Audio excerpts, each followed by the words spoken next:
Salut lume! Astăzi în videoclipul acesta vă voi arăta cum să vă jucați Subway Surfers.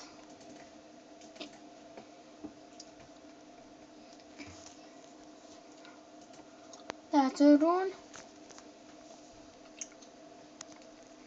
Ne-a apărut. Acum închideți asta și acum așteptați. Așa. A apărut.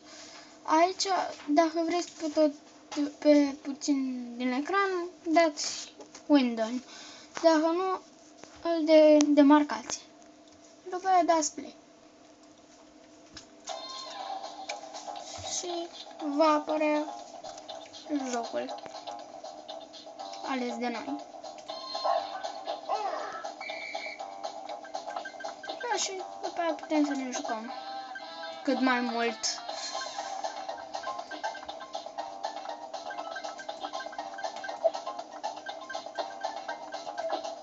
Face o demonstrație.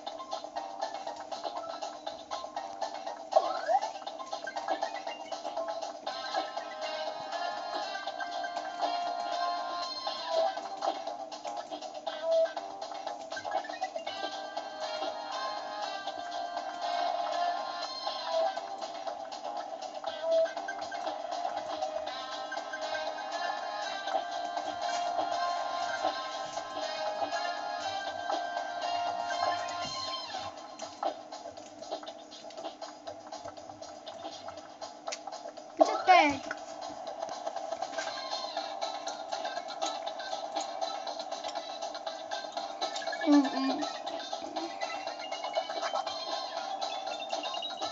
Așa.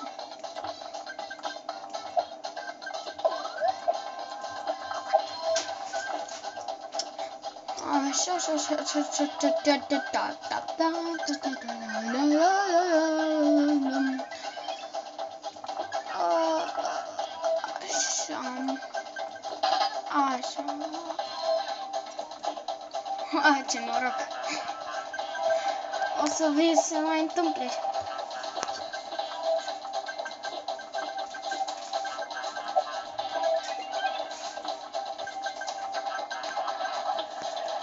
După cum vedeți, n-am hack la el, deci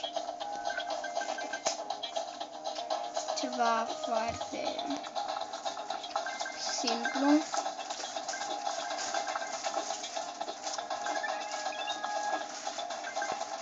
O să vă arăt și cum se normalează, dar mai întâi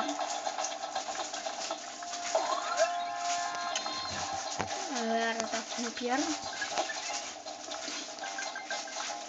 fiindcă mai ușor e așa și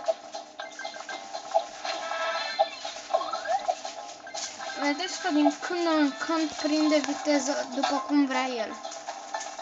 Deci așa că vă zic să fiți pregătiți pe fază.